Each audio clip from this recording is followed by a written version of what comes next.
Mr Workman, where were you born? Sheepscombe. What did your father do? Well, he was a baker. He was a village baker. He used to make the cider at the cider mill at Sheepscombe. And also he was in the village band. And he was sexton at the church for about 30 years.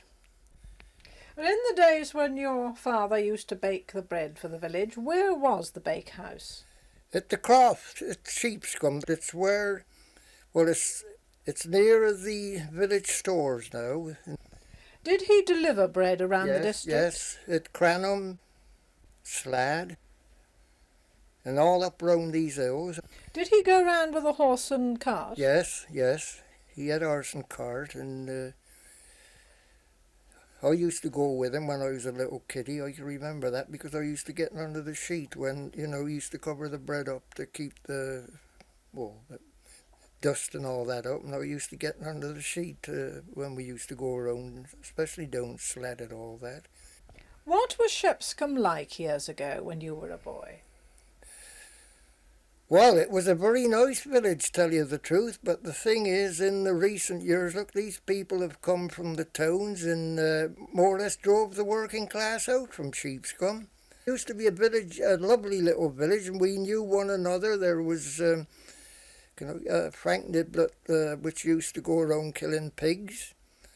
There was Edgar Messenger, which was a small older. Samuel Sollers, which he used to be a gardener at Skippet for Mrs Brown. And Frank Sollers, which used to be gardener at Sheepscombe House. Were there any real characters in the village in those days? Yes, there was he used to carry around fish, Mr William Pierce. He used to live at the Cockshut. He used to get the drinking in pretty often, and he used to have weeks off. Of course, I was only young at the time, but they used to say, "Oh, Billy's on the drink again, so we shan't get no fish for a day or so." What about transport? Was there a carrier's cart? Yes, William West. He used to go to Strode every day with the horse and cart, and once to Cheltenham. I suppose in bad winters, when there was very heavy snow, it was quite difficult getting out of the village. Used to go along to Mr. Williams in those days, and get them shod by what they call cross spikes. They were like a little wedge shape, which they used to have special shoes, and they used to drive these wedges into the horses' shoes, looking at hold them up. It used to cut those, and they could go up the Sheepscombe Hill or anywhere without falling down. Where was the forge? Well, there used to be one up the school lane at Sheepscombe. I can just remember that. But the one I know is we used to take horses to was Long Jack's Green at Sheepscombe, which is now, well, it isn't derelict, but they don't use it for nothing now.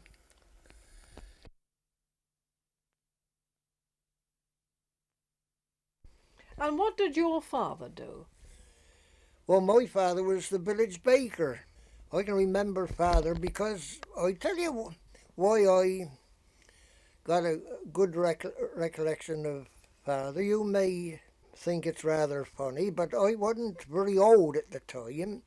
And of course, father had horse and cart, and I used to want to go with this horse and cart. Look, well, mother used to say to him, "Well, why don't you let him go?" Well, of course, what happened was he wouldn't let me drive the cart, but after I started work, I was driving two horses up. Now, my father, I can remember it quite well. He used to make hot cross buns. They were as big as a small plate, now for a penny. And the ovens, which he used to bake the bread, was fueled by carved wood. That's wood cut up in lengths, about 3 foot lengths, and he used to have that from the woods, the local woods. I think Mr. John Workman's grandfather supplied father with the wood, because I don't think John Workman's father was about much in those days, but I remember as he used to have this cardwood come, look, with a wagon and that, and he used to fuel ovens with this charred wood.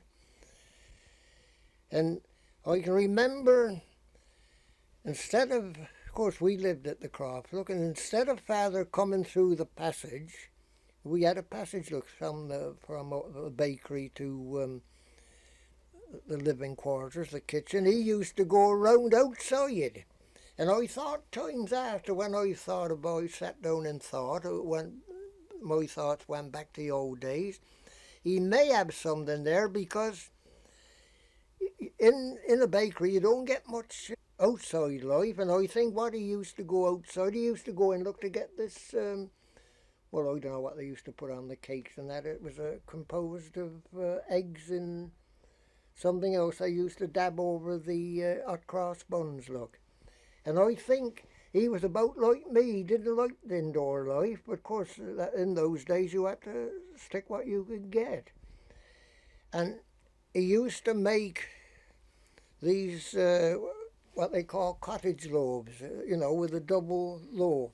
You see them again today, but they're not the old, what I call the old cottage loaf. They're just imitation.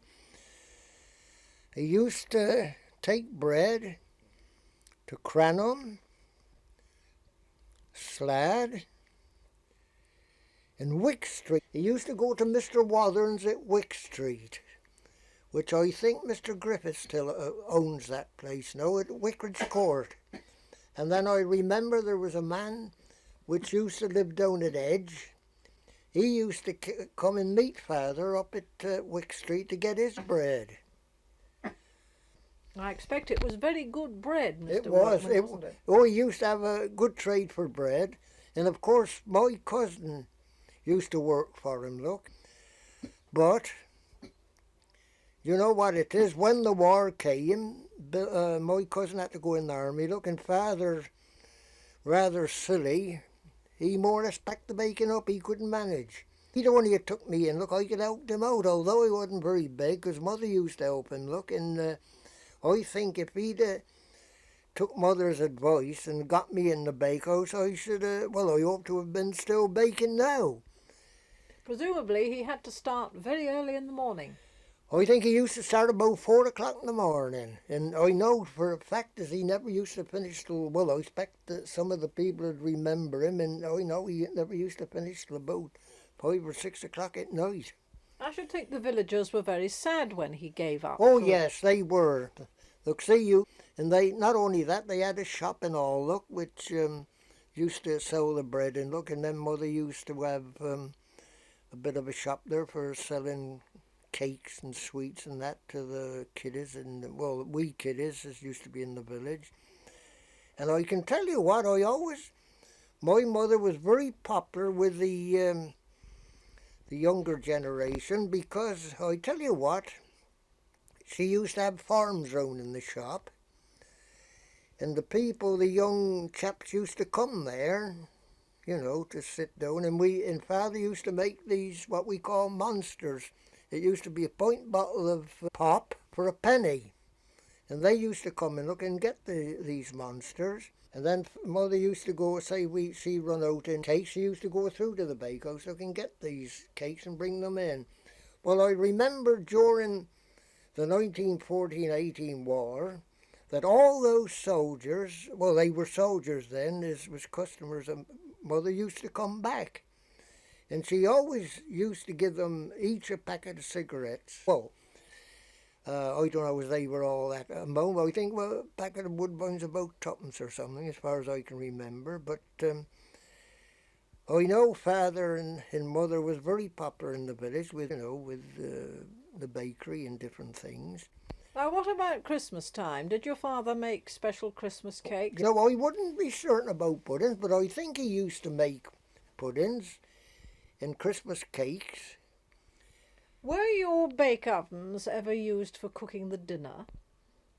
I tell you what, when they used to have the Sheepscombe Club, that was at Whitsuntide, they used to bring the meat down for Father to cook it in the ovens, and I know they used to, some of the high up people in the village in those days used to bring their turkeys and fowls to be cooked in the oven.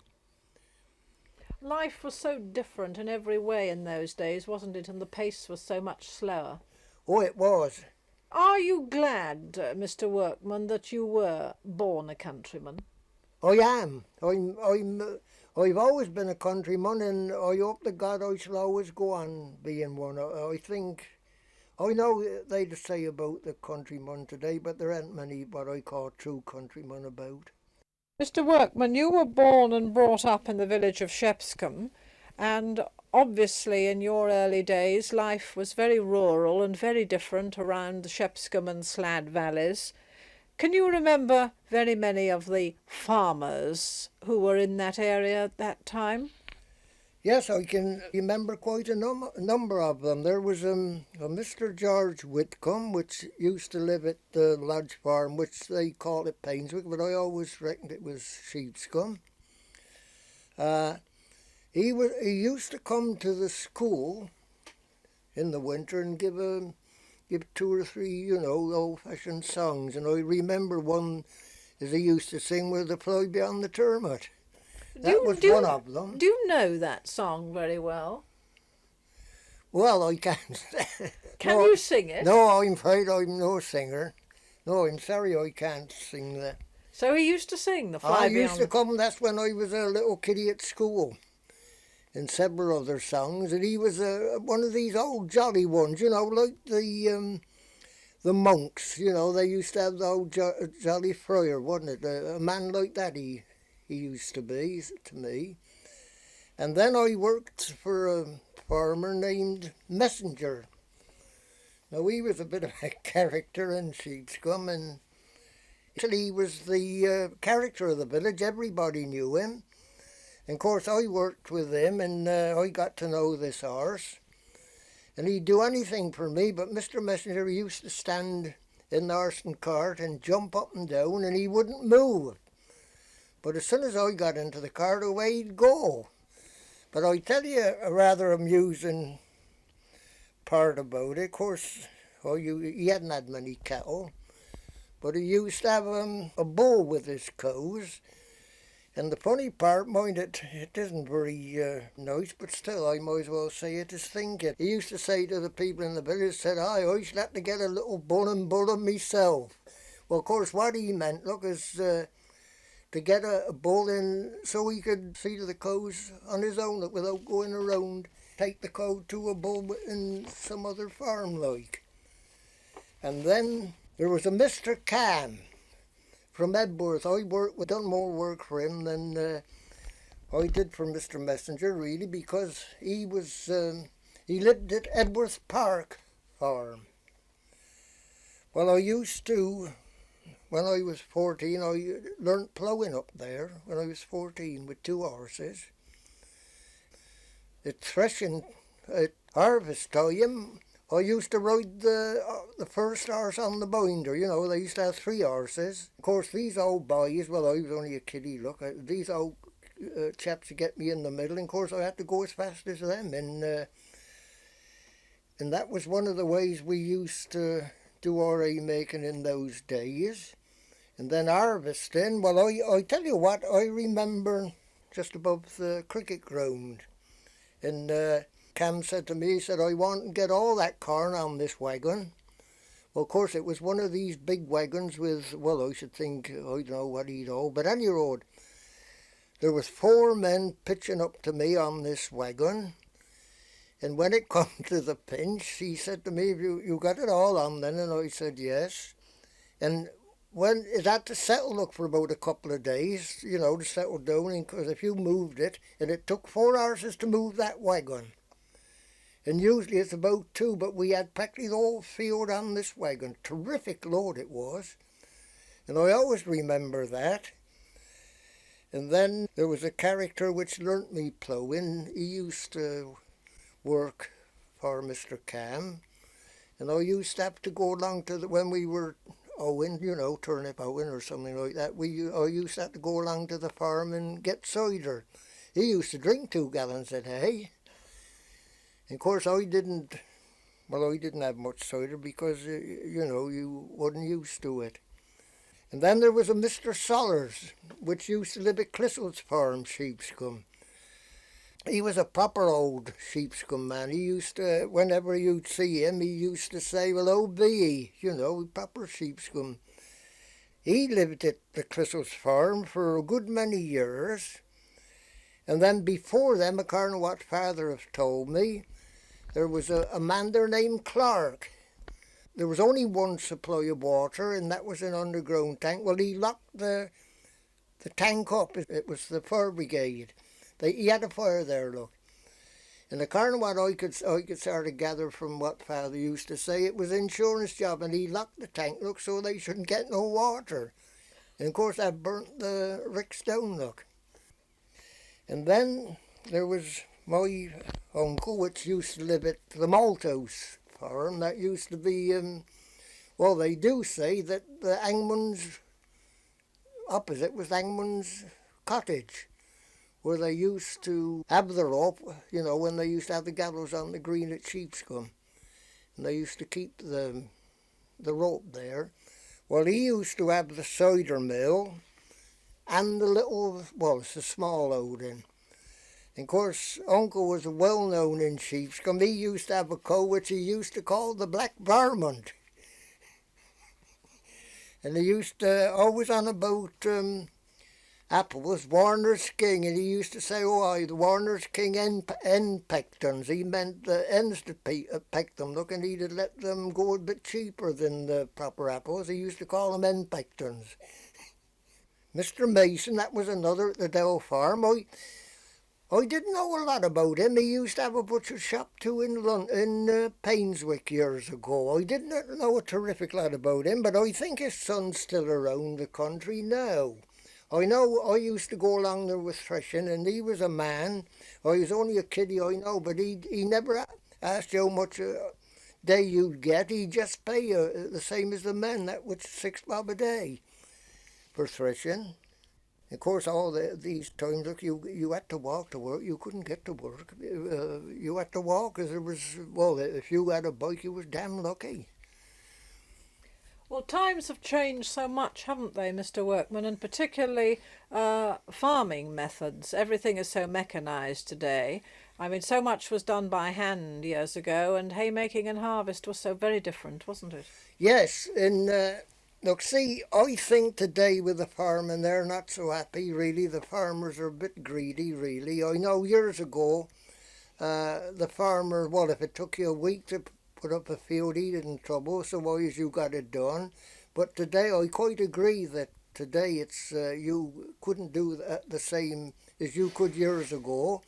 But I think the farming life isn't quite happy as it used to be. You know, they got to get in the field there and get out by night, and I think it's times on the farming isn't so happy as it used to be. Of course, years ago, when haymaking and harvest took place, it was quite an event in the village, wasn't it? Oh, yes, yes. I know there was one thing I can remember, that was during the 1918 war.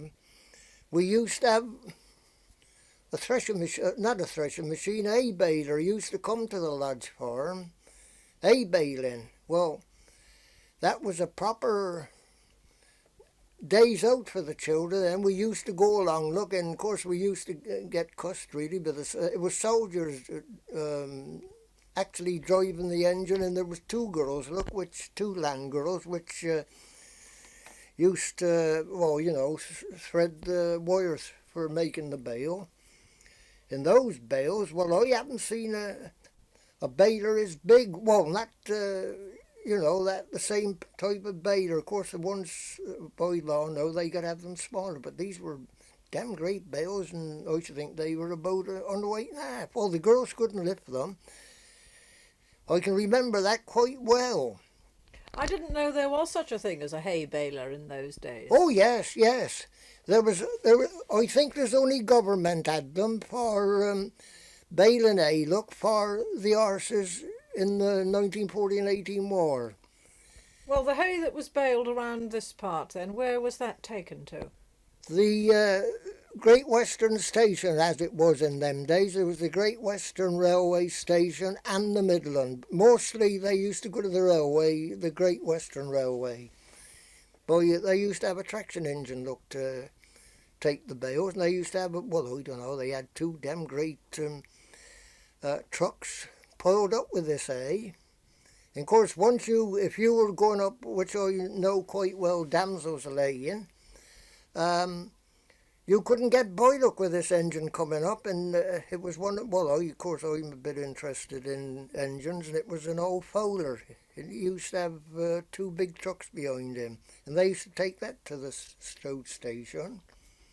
At haymaking time, presumably people used to come out into the fields to help. And did you have your tea out in the fields Yes, also? oh yes. I can remember if it was only yesterday. Now, I expect you've heard a lot of talk about Frank Manso. Well, of course, my mother and his mother was very great friends. And I can remember it when Father had a little paddock down by opposite, which is the shop now. She came down and Mother brought the tea out to us in this field. And I know times and times I've had tea out with the men, that's when I was a school kiddie. But since later years, they used to bring it out like harvesting, haymaking and all. And during the war, look, you had a job to get food, but the farmer was allowed so much tea and sugar, look, for the farm workers. And then I used to work for the farmer, helping in haymaking, harvesting and all. When you were a small boy, you were telling me that you learnt to plough with 2 horses when you were about 14. Yes. How did you enjoy that? Oh, very much. Very much. I used to love ploughing, and out in the country you used to do the ploughing and then the harrowing. And of course, those fields I'm talking about was a farm, which is all, matter of fact, the house is all gone to ruin now. And it used to be wonderful days up there, And I believe for many years there used to be a village band in Shepscombe. Was there a band when you were a boy? Yes, there was. They had a good band there. There was. As far as I can remember, of course, I was only a young kiddie at the time, but there was Mr Scott, which used to be their wheelwright, his brother, Elisha Aiden, which used to live at along Jack's Green. I think he did play the cornet. And then there was a Jack Hogg, which used to live up on up the street at Sheepscombe. I can remember those. And then there was Jack Hogg, he used to beat the drum. And then there was what they call, what was his name? He used to live at Bull's Cross. He used to be a damn good chap on the side drum. He couldn't half rattle it off. That was the old band, and then of course the other band, there was about 12 of them in there. Mr Jolly, which used to be the schoolmaster, he was conductor, and there was Bert Canton, my father, Mr Scott, he was one of the wheelwrights. He lived at the wheelwright shop. Nat Partridge, Smith, Monty Smith, and Henry Smith, which used to be Monty's father. Monty was the conductor of the band at that time. How old were you when you began playing in the band? I think I must have been about the same time I started with the bees. I think about 12. I should think I was about 12. Of course, I used to play the side drum, and of course I used to get into trouble with my father because I used to like the drum tight, and he used to say he doesn't want to keep on tightening up like that because you'll only bust. Well, anyhow, there was a Bill West. He used to be drummer at that time, the side drummer, and of course he used to play the euphonium too. He was a damn good chap playing the euphonium. And of course, him and Father couldn't get on because he used to say, well, ain't gotten tight enough. He said, you'll have to get him tight because old Les can't play him slack like that. And of course, we used to have rows over this. How often did you practice? Twice a week in the school. And where did you play? Did you give performances Yes, anywhere? we used to go to the Skippets and down to Mr Venable's at the Brooklands, and they used to play in church for different things, and they used to play in church for the armistice services every year, and then they played. The part of the band played when the war was over for the unveiling of the war memorial. That was the First World War. That was the first one, yes, yes. Was there an annual fete or show at which you used to play? Yes, there was a fete which used to be up in the Plough. I never played it. Well, I wasn't taking part at that time. That's when the war started. I can remember that it was only yesterday the Sheepscombe Band was there, and then there was the Sheepscombe Club, which used to be at Whitsuntide. The Sheepscombe Band used to go there. Of course, I was too young to take any part then. That was the old Sheepscombe Band. I suppose there was tremendous enthusiasm for these bands. Oh, there were. In those days, people used to come for miles to listen to them. And then, of course, we used to go from Sheepscombe up to Birdlip and listen to the Chalford Band. And, of course, Chalford used to play at the church parades. And then they used to come from Birdlip, and they go to Miserden, to their church parades. They used to go down to Miserden, Sutgrove House, to Mr Mills and have a good blowout, and then they'd play outside the church after. That was in Miserden village, that was. Did you wear uniform? Yes, we had uniform, black and silver. I imagine you had an awful lot of enjoyment playing together. Oh, I did. We used to have some fun. And of course, in those days, they used to get the drink in them. And of course, the bandmaster, he used to be a teetotaler, and of course, you know what that meant.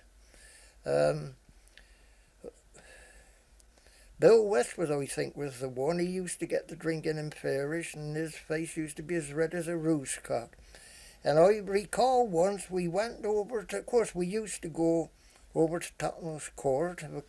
We used to go over there on a Boxing Day and play in the village on Christmas morning. They used to get up about, I suppose, 7 o'clock and go out. And then on the Boxing Day, we used to go over to Slade. And we had several places over there. Well, of course, I remember quite one Christmas, it was snow. And of course, Mr Halliday, which used to live at Slade, he used to give us wine. And of course, in those days, it was damn good, strong stuff. And I remember coming up through the field, Father got down with a drum, and one of the chaps said, "Come on, Walt, he's better get up, or else we shall leave the behind." Well, anyhow, we got home, and I think a lot of us went to bed because we were in a pretty bad state. The old band, mind, there were some lovely old days with a Sheepscombe Band and other bands I played with. When you were a boy, Mr Workman, did you ever go carol singing? Oh yes, we used to go with a choir. We used to go up to Ebworth, and Mr Whitcomb, which used to be at Painsick Lodge, as they'd call it now, we used to go along there and have a supper and pop in wine and all stuff like that. The older people used to have wine, and then we used to have a do at the village hall, like these concerts and that for Christmas time in the village. What about Harvest Festival or harvest time generally? Were there many celebrations then? Yes, the church used to be decorated out, and of course in those days there was more vegetables about, and people used to look after the gardens more than they do today. Well, there used to be some very good harvest festivals in those early days. Really, I'm sorry, really, the old days are gone, but of course we got to keep up with the modern times, and that is it. Thank you very much, Mr Workman. It was in the bad days when you couldn't get work, and I went with the threshing machine till I was about, about 20. And of course that suited me because I was always keen on steam, and my job was to oil the engine round, before we started threshing. Did you travel about doing contract threshing for people? Yes, it was Mr Goddard's at Painswick, and the driver was off Morgan from Miserdown. And at that time there was Dick West, which used to be the second man. He lived at Sheepscombe. And of course there was various characters. There was a Fred Annis. He used to come around with threshing machine too. But of course you had to out with the machine, or else you didn't get a job. How far did you travel with threshing? Well, I walked from Sheepscombe to Brimsfield, and you had to be there at 8 o'clock. And my farthest walk was out to Water Lane. That was a very long way. Yes, it was. And of course, when after you had done a day's threshing, you used to look forward and think, well, shall ever I get home tonight? But anyhow, we used to, and we seemed to be happy enough. And I used to walk with the other chaps. Look, I was the youngest in the gang, really. Are you sorry, Mr Workman, that to a large extent the old Gloucestershire accent is dying out? Yes, I am. Well, like you were sort of taking these recordings, which I hope will live forever. The old accents as we used to have in Gloucestershire. I know when I'd go to different places, I'd sort of pull my leg a bit, but still I don't mind it, because I'm just as good as these other people are, which what we used to say in Sheepscombe, cracks their jaws. Did your father speak with a good strong Gloucestershire accent? Yes, he had a very strong Gloucestershire accent. Well, he was worse than what I was, really. My father came up once, and I was 20 at that time, and he said to me, he said, where does he live? Up here or down below? And I said, well, down below. And he said, well, he's better come on down here as quick as he can. Well, I was 20 then, and I'm afraid as they used to pull my leg in Sheepscombe quite a lot over this. And one of my schoolmates, which was Len West, he kept that up till he passed away. Are you glad that you were born a countryman? I am. Now, in your childhood days, presumably there, as with so many villages, the village was largely self-supporting. We used to have a shoe snob, which they used to call him Snobby Ains. And matter of fact, there was two in the village. There was Snobby Ains, and there's a field by the cricket ground which is named after him. And then Mr Neat, which used to do shoe snobbing. Of course, Mr Neat, he was in the Crimean War. And why I know him so well, he used to lodge with mother and father for a long time. That's after he finished with shoe snobbing. And had you also a blacksmith and perhaps a wheelwright? Yes, we had a blacksmith. My early days, it was a Mr Williams. And I don't know, but I think he got some relations up round Siren Way today. But of course I wouldn't say, because I was only a kiddie in them days. I can just remember Mr Williams. Then there was a Mr Phillips come out. We used to take horses there to be shod. And then there was a wheelwright, a Mr Samuel Scott. And he had a son, Gilbert, which was wonderful craftsman. And they used to make wagons for local farmers. Look, and I think he made a cart for my father. And then there was there was Joss Partridge, which used to live across the other side of the village, and I think he was a wheelwright, and I know for a fact he used to have a bit of a blacksmith shop there, but I think that was more or less for the ironwork of the wagons and that he used to make. And I remember that outside his house he had a big saw pit, which they used to use one of these big saws, to cut the timber out for making these wagons and that. Were all these men at work most of the time? Did they keep very busy? Oh yes, they had plenty of work. In those days, did people go wooding very much? Yes, of course. Years ago, look, there was 12 of us boys in the village. We all had trucks, which we used to make out of, well, any old wood we can get out of. Well, we used to have 12 trucks, and we used to go along to Webworth Woods. Well, Mr Workman, the owner of the wood, he used to allow us to go there and pick up the dry wood.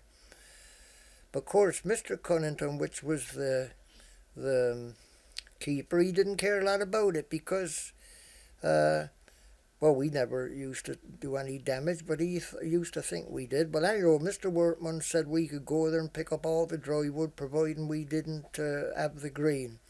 Well, of course, it used to take us all day to get there because there was a bit of a pitch to go up, and we used to all get, each one had our own truck, and we used to get about 12 on us pulling this truck up the hill loaded with wood. Well, we used to go there, look, used to go every Saturday and get terrific loads on our trucks. And of course, that kept Mother in there and going all through the winter, look, with kindling wood. Did you enjoy these wooding expeditions? Oh, we did. We used to have some good times, and you know, we never done the damage. That's the thing. We were all seemed to be content, and that I know we weren't very well dressed, but still that didn't matter. Mother used to say, "Well, do anything will do to go wooding." Don't you think in those days people generally tended to be more thrifty? Yes, they look. See, as I say, we used to go wooding and that, and then blackberry. And the kiddies at school, we used to go over to Detcombe Bottom, picking blackberries for the army in the 1914-18 war. Before then, What did the army do with them? well, they made them into jam. They used to have. Well, I expect you heard the song about plum and apple jam. Well, the blackberries used to be made into blackberry jam. Look, to go with apples and that. Did somebody come out to collect them? Yes, I wouldn't be certain who used to come out, but some authority, and they used to bring barrels, maybe 30 gallons, used to have them full of blackberries, and they used to come and collect them, look, and make them into jam. I think they used to go to Stevens's at Gloucester, I think. Were you paid anything for the picking? We used to have about sixpence a pound, which was a lot of money in those days. Did you do any other jobs of that kind in order to earn a bit of money when you were a boy? Yes, I tell you what I did do. Used to be I used to call him, he was a true countryman. Albert Sellers, he used to live at Christmas Farm at Sheepscombe. Well, he went to move to Tottenham's Court. Well, we used to go up to Cranham, you know, to see the, cars in those days. There were just one or two, that many. And coming back one day, he said to me, any of you boys want a job? And of course, they said, well, what was it to do? And they said, I want some apples picked up. Well, anyhow, I volunteered to pick these apples up for him, and I went along, and he said, I'll give you a shilling a bag. They used to shake the apples down for us. Well, for me, I was the only one as went, and I used to pick up about 12 bags of apples a day. And then when the bags was filled, look, there was a wagon in the field which I had to fill, and then that was taken to the cider mill at Sheepscombe and made into cider. I think they used to have about 2 horses on this wagon, look, and then they had the barrels on the top to be filled at the cider mill. Did you ever drink any of the cider? Yes, I'm afraid we did, and we young kiddies used to go up there and drink the cider. Well, I won't tell you I expect you'd know what cider do. Are you sorry in many ways that those old days are gone now? I am. You know, there don't seem the friendliness about as there used to be, and in the village you knowed one another and they come and help you, but today it seems to be different altogether.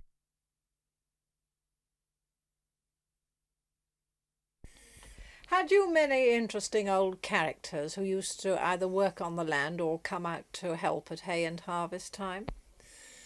Yes, I had.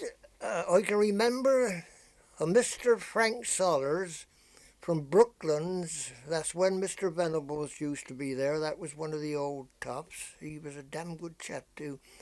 This Mr. Sollers always had a pair of secateurs in his hand. He was a gardener, look, for Mr. Venables, and he used to come out to help with the hay making. And then there was Charlie Croswell, Mr. Charlie Croswell at Cheapscombe. He used to come out. Mr. Joe Green, he was one of the older ones. I should think he was about 80 then when he used to come out. My father, he used to go out helping different ones, you know, but they didn't get paid. They used to go for the love of it. In the drop of cider. People wouldn't do that so much today, right, would no, they? They wouldn't.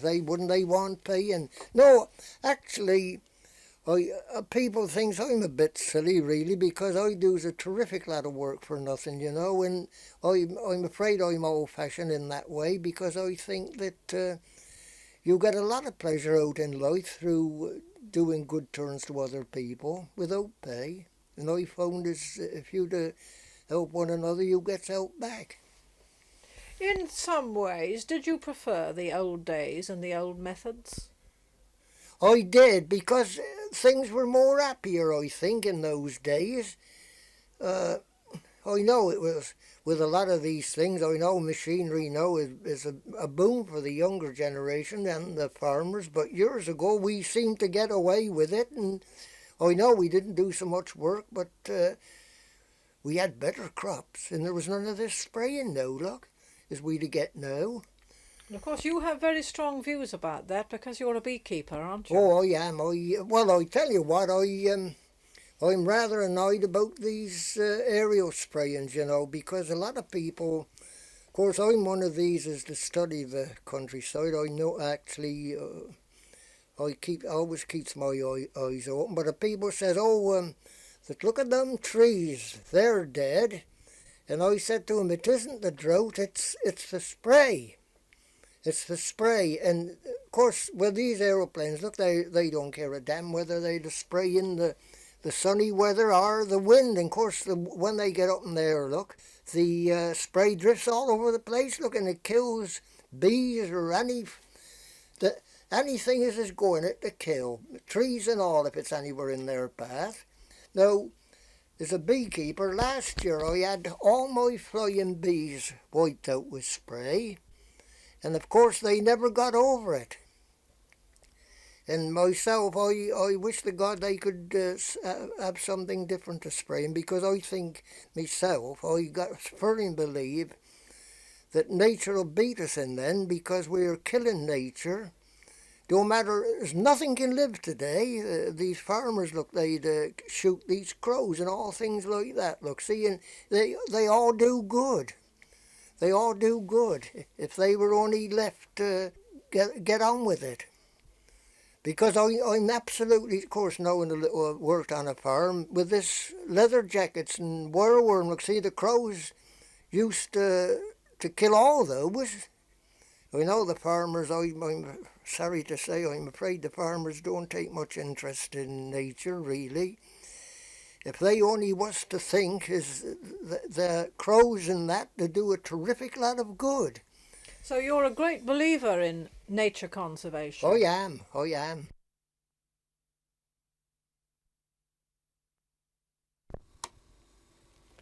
In the days when you lived in Shepscombe as a boy and a young man, Mr Workman, did you have very much to do with Slad and the Slad area? Have you many memories about that part? Yes, I can remember when I used to go to Slad. Of course, you know Larry Lee. I know Larry's mother quite well. And then there was Squire Jones at the Steambridge House.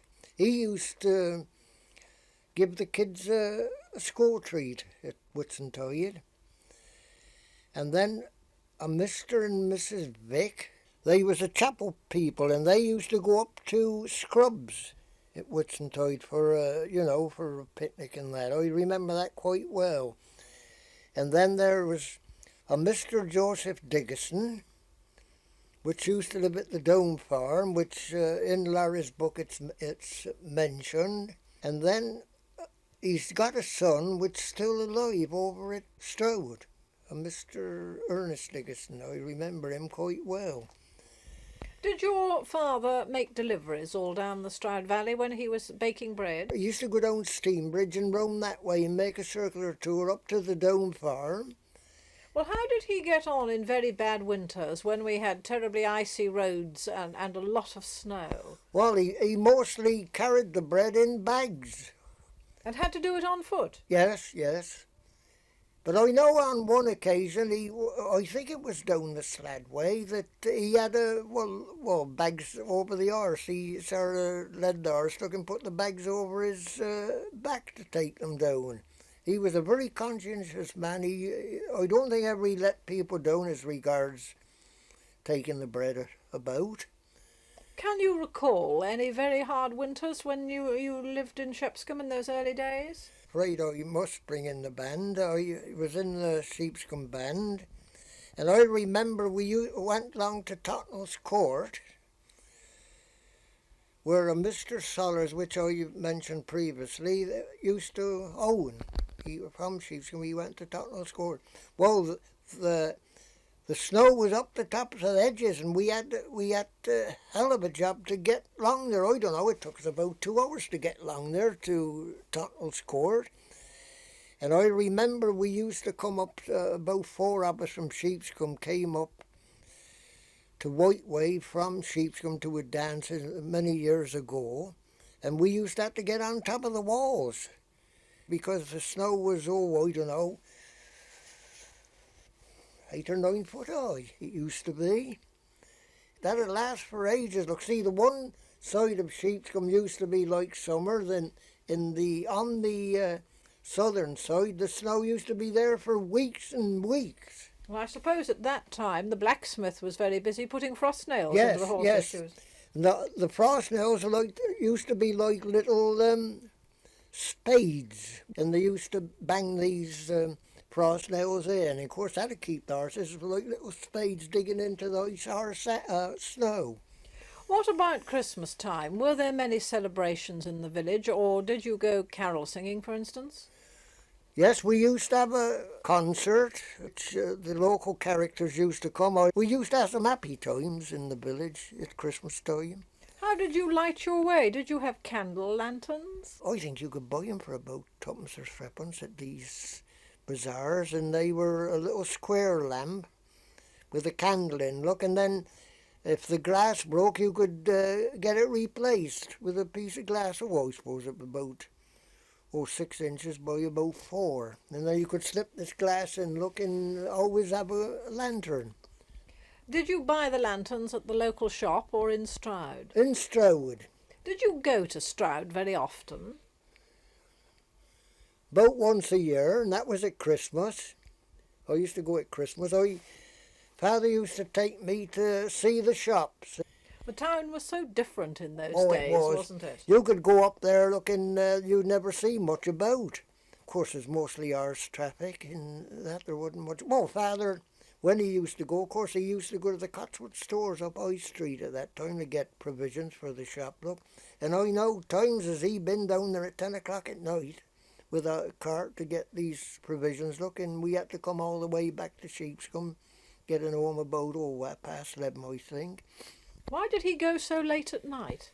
I don't know, it seemed, and my uncle was the same. They never used to wake up till night somehow in the villages. So it was obviously quite an event to go to Stroud. Oh, it was. And I tell you, when you were talking about events, I remember Father taking me up to Miserton. That's one of the local places. And I don't know what celebration was, but I know Mr Wills is he's dead and gone now. He was one of the characters, and I thought I was going to the end of the world just to come up to Miserton from Sheepscombe, which we thought was a big treat in those days. Well, Mr Workman, I have enjoyed listening to you and your reminiscences. Thank you very much indeed. Thank you. Thank you, Mr Turner. I've got no desire for money. I know you've got to have money, but I've got no desire to have a lot of money. And I love the birds and the bees. My only regret is, since this spraying, I'm afraid I get very depressed over all this spraying, which is killing birds and bees and everything off. Well, of course, you're a very well-known beekeeper and honey expert. For how many years have you been keeping bees? Well, I started keeping them when I was 12, and I'm now 70, so I suppose it's getting on for, what would it be, 50 years? 50 years about. And you, over the years, you've had a great many successes at shows, haven't you? Yes, I've been very lucky as regards showing. I started showing at Cheltenham Town Hall many years ago, and I think, well, when I left Sheepscombe, Mary, she destroyed a lot of the prize cards, but I still, in my possession now, I've got a whole box full of different cards as I've won over the good many years. The only thing with the show, I don't care what about winning money, but what I do like, the value is the cards. And Mary used to say to me, well, there'll be a show as we shall go to where we shan't have a card. But I tell you what, I went to Worcester I belong to the Worcester Beekeepers. I went there last time, and I thought that was the time when I was coming away without a card, but I managed to get a second. Do you believe in a lot of the old bee customs? For example, telling the bees if there's been a death or something like that in the family? Yes, I do myself. Of course, I expect a lot of people to laugh, but I do, because I'm going to tell you for why. I had a bit of bad luck years ago when Mary was took to hospital, and of course my nerves went to pieces. And I went over in April to attend to the bees, and I found as I couldn't do nothing with them. Well, anyhow, I rung up a friend of mine, and he came over, and he said to me, he said, well, Les, what's the matter with the bees? He said, they're all right. And I said, well, I can't do nothing with them. And as soon as I got near the eyes, they tore after me. Well, I'm always believe that bees knows the owner. I will stick to that. I agree with, I've experienced it. And people have come up here and they said to me, oh, Les, what's the bees like? And I said, all right. But as soon as they came in the April, they drove them out. But they haven't attacked me. Well, bees, I believe, are highly intelligent creatures, aren't they? They are. Now, what about the old custom, Mr Workman? I understand that if bees swarmed and one could get them to settle, one could then take possession. And I've heard stories of old women rushing across the countryside banging frying pans. Is that true? Was it done? Is it still done? Yes. Yeah, yes, because the wife, she used to tang the bees, and I used to think it was what we call an old woman's tale, but actually it's a fact, is it do fetch them down. And I went to a conference in Cheltenham, and they got on about this tanging business. Well, the person, I said to Mary, because we used to always have a bit of fun over that, and I said to her, ask about tanging. And of course, what happened, look, she got on about the tanging, and she proved it was right, and I witnessed it was right. But anyhow, when this lecture was over, and one of the old men there, and he said to me, of course he didn't know who I was, he said, if ever, I never heard just bloody rubbish, never in my life. Well, I said to him, you'll be old enough to know that it's a fact. Well, of course, actually after then, I was confounded with well, he seemed to be a bit of a scientist. And he said to me, he said, what did I think the reason was of this tanging? And I said, well, I tell you what I think. It's like they used to have during the war with the radar. And I think the tanging is like the radar. It sets up a eye notes which the leading bees in the swarm, they get all upset and they don't just know where to go. And I think that as soon as they'd lose that note of the queen, they'd come down and settle. And I believe a key, a common old door key had some significance in certain bee ceremonies. Yes. Of course, when I lived at Sheepscombe, look, there was he used to be a stonemason named Charlie Sellers. Well, of course, that was the only time as I knowed about this tanging business I ever experienced, but he used to have the key and the shovel he used to have. And of course, in the later days, people have said, "Oh, said that was for the owner to tell whose bees it was." But I said I didn't think it was, because it's an old custom which been on for generations. This tanging business.